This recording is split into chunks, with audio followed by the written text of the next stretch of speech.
Je vous retrouve aujourd'hui pour vous parler de ces livres qui me font très envie en ce moment et que j'espère donc lire le plus vite possible, en tout cas en 2022 je l'espère.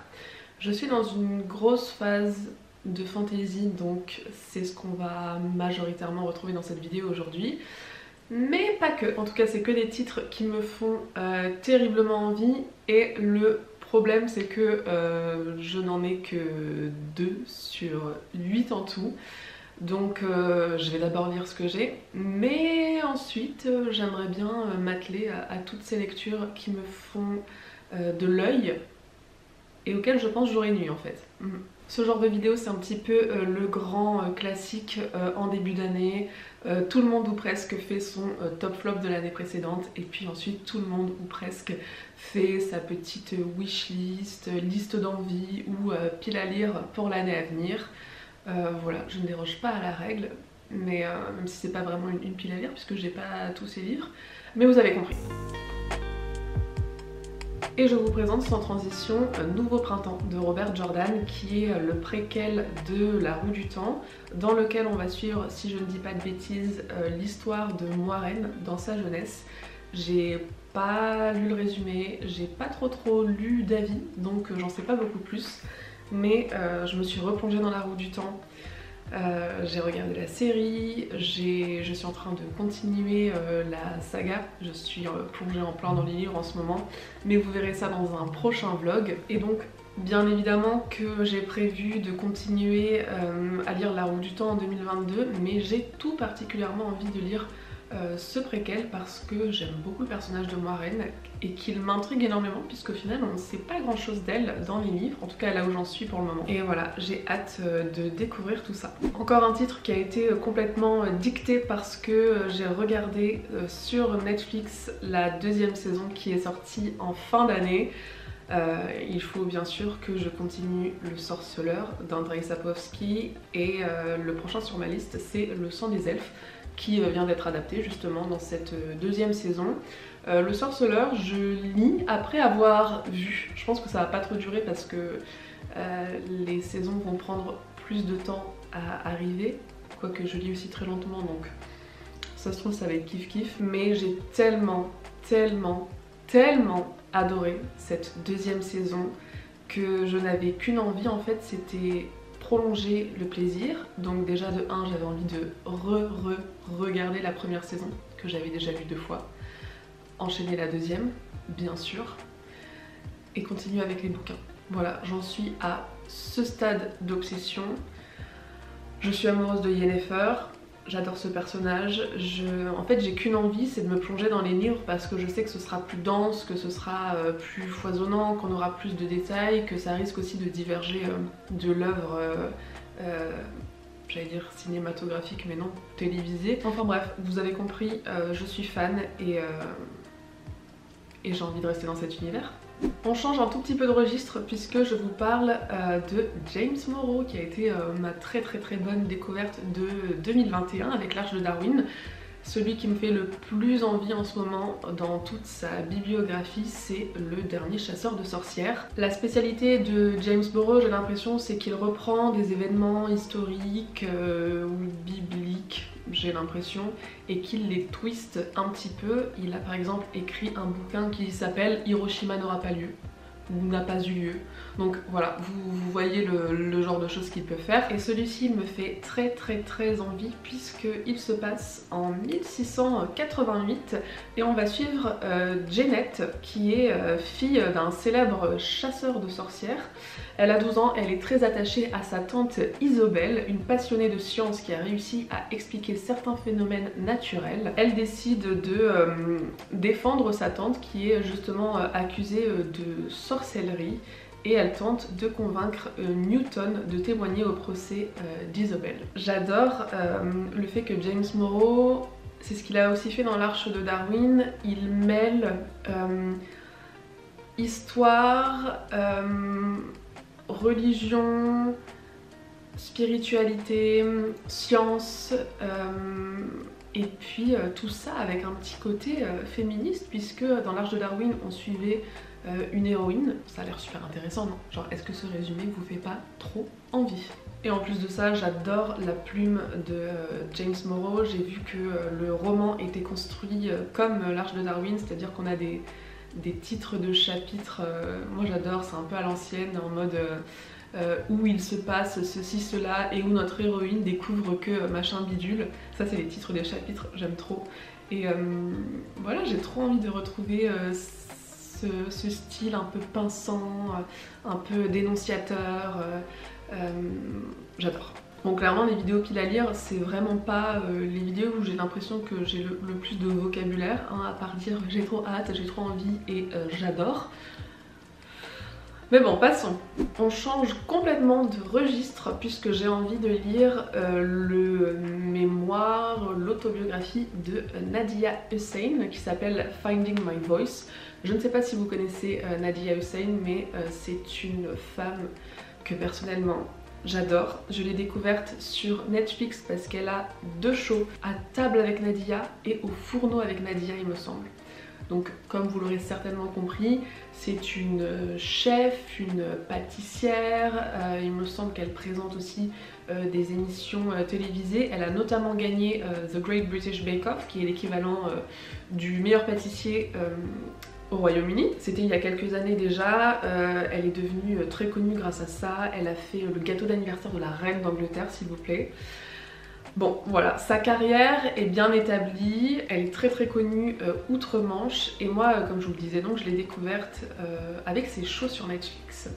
Et ce que j'adore avec Nadiya, c'est que, notamment avec ses émissions, elle fait de la cuisine qui est hyper simple. C'est vraiment des séries, enfin oui, une série food quoi, que moi j'ai regardé comme... je sais pas, comme je regarde Friends quoi, ça m'a fait du bien, c'était réconfortant, et dans ces shows télévisés, on en apprend un petit peu sur elle par bribes. Donc je sais qu'elle est née en Angleterre, mais qu'elle est originaire du Bangladesh. Je crois que c'est ses parents qui sont allés s'installer en Angleterre. C'était la première génération. Il me semble aussi qu'elle a été la cible de menaces racistes et islamophobes après avoir gagné The Great British Bake Off. Et enfin bref, je pense que c'est une femme qui a énormément de choses à raconter. Moi je la trouve lumineuse, hyper intéressante, hyper solaire, douce, adorable. Et voilà, elle a écrit un bouquin qui s'appelle Finding My Voice. Et moi je suis tout oui. Je suis tout oui. Je n'ai qu'une envie, voilà, c'est de lire ça et d'écouter ce qu'elle a raconté parce que je pense que ça va être génial. On revient dans de la SFFF et là j'ai un titre fantastique que je dois lire depuis... enfin que je dois lire, non, hein, personne ne m'y oblige, mais Santa Cornelius est passé en 2021 et j'ai reçu sous mon sapin Vita Nostra, bien évidemment, de Marina et Sergei Diatchenko. C'est un titre qui me fait très envie depuis qu'il en a parlé, mais que je m'étais pas acheté parce que c'est toujours la même rengaine, hein, je lis ce que j'ai chez moi. Mais il me fait terriblement envie, c'est le livre préféré de Cornelius. Et Cornelius c'est mon mentor, c'est ma référence sur Booktube. Et il est grand temps que je lui fasse honneur et que je lise Vita Nostra. J'ai essayé de me tenir éloignée des avis et des résumés autant que possible, mais je sais qu'on va suivre une jeune fille qui va rencontrer un homme mystérieux qui va lui demander de faire des choses, de relever des sortes de défis, parce que si elle ne le fait pas, il se passera des choses absolument terribles. Et après, il me semble qu'à la rentrée des classes, elle entre dans une espèce d'institution étrange. Et je sais pas trop ce qui va se passer à partir de là. Mais apparemment, c'est un livre complètement ovni. J'ai l'impression que ça passe ou ça casse, mais de ce que j'ai entendu, la plupart des gens ont adoré. La raison pour laquelle je repousse aussi la lecture de ce livre, c'est que en fait j'en ai entendu tellement de bien et je crois que inconsciemment j'ai mis la barre mais hyper haut. Et du coup j'ai très peur de ne pas ressentir cet émerveillement qui a touché tout le monde visiblement. Mais bon, je vais essayer de me détacher de toutes ces attentes et puis on verra bien. 2022 doit être et sera l'année où je continuerai les archives de Rochard. J'en suis à Justicière 2, je sais, c'est complètement incongru pour une soi-disant fan des archives de Rochard. Qu'est-ce que tu fous? Il y a 3 tomes en tout, il y a Rythme de guerre 1, le 2 est sorti il y a pas longtemps. Oui, je sais, j'ai lu Justicière partie 1 à sa sortie, c'était en mai 2019 les gars. Non mais c'est hallucinant. Et en fait, juste après avoir terminé Justicière 1, il y a Cornelius qui m'a dit je vais commencer les archives de Rochard, il me semble qu'il a commencé en 2019. Et donc j'ai dit, tu sais quoi, je t'attendrai pour lire Justicière 2. Parce qu'à l'époque, celui-ci n'était pas sorti, puisqu'ils ont quelques mois d'écart à chaque fois entre les parties 1 et les parties 2. Et j'ai laissé voilà, Cornelius prendre son temps pour lire. De toute façon, je lui avais dit, non mais pas de pression, si je n'y tiens plus, je le lirai sans toi, hein. On va pas non plus, on va pas se faire chier entre nous quoi. Mais finalement, je me suis dit que c'était pas plus mal, parce que plus j'attendais, alors certes, plus ma mémoire se dégrade, mais plus j'ai 2 tomes devant moi. Et là, bah, j'ai le 2, j'ai Rythme de guerre 1, j'ai Rythme de guerre 2, donc j'ai 3 énormes briques qui m'attendent. Je n'ai qu'une hâte, c'est de retourner dans cet univers. Quand on s'est vu avec Cornelius, il m'a fait un topo sur les 2 premiers tomes qui font donc 4 tomes en français. Et ça a pris 1 heure. Voilà, tellement l'univers est foisonnant, tellement il y a des trucs à pas oublier.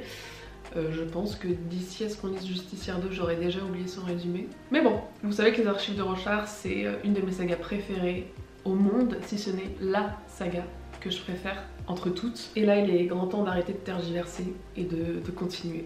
Et on arrive doucement vers la fin de cette vidéo.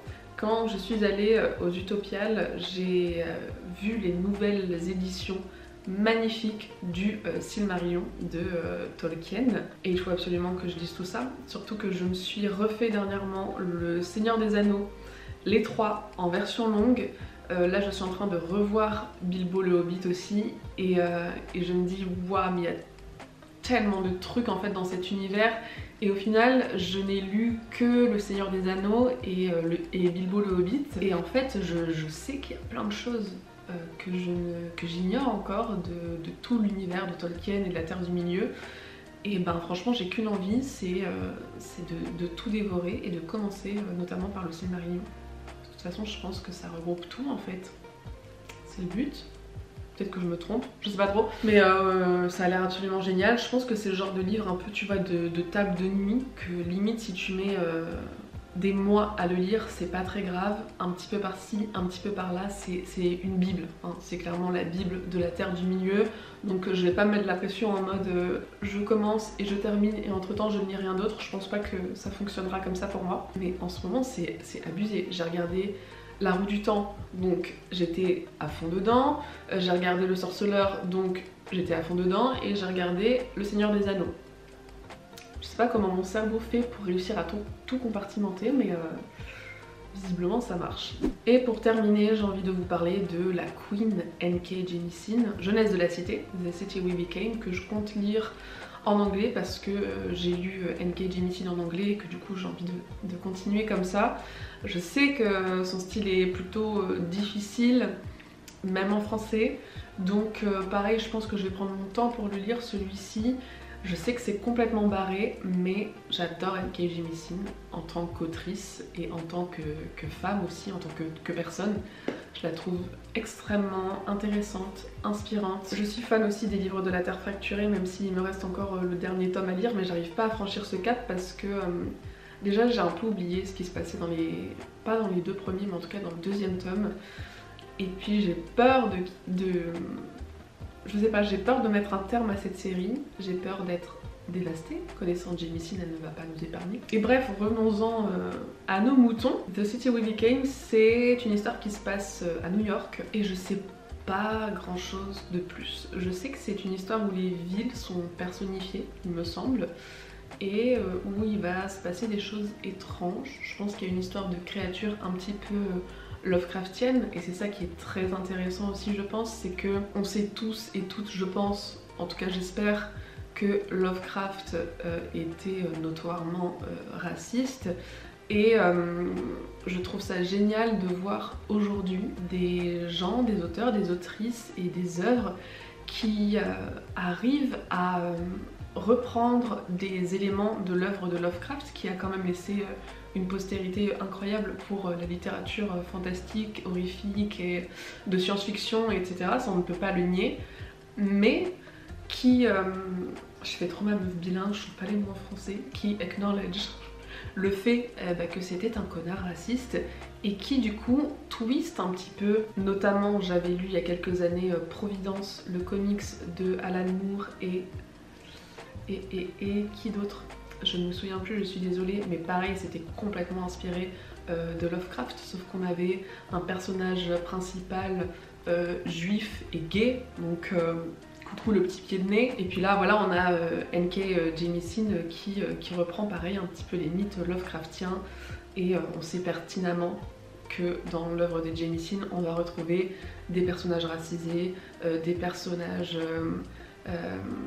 queer, des personnages qui sont souvent marginalisés et dans la société et dans les œuvres. Bref, je pense que vous avez compris où je veux en venir. Je suis certaine que ça va être du génie. Je sais aussi que mes petits compatriotes Cornelius, Kaamelott, qui d'autre a lu ce livre? Il a fait beaucoup de bruit, il a été très apprécié. Et voilà, je pense que je ne vais pas déroger à la règle. Ça fait 2 fois que j'utilise cette expression, c'est too much. Et voilà, c'est terminé pour cette vidéo envie 2022, même si c'est plutôt des envies genre immédiates.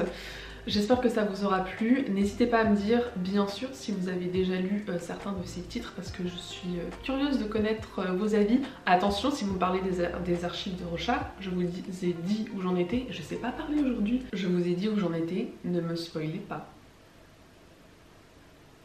Genre vraiment pas. Car je vous poursuivrai. Je vous traquerai. Et après, je sais pas ce que je ferai, mais... N'hésitez pas à me dire aussi ce qui vous fait envie en ce moment. Je suis également curieuse de le savoir. Et puis moi je vous dis à bientôt pour une prochaine vidéo. Bye!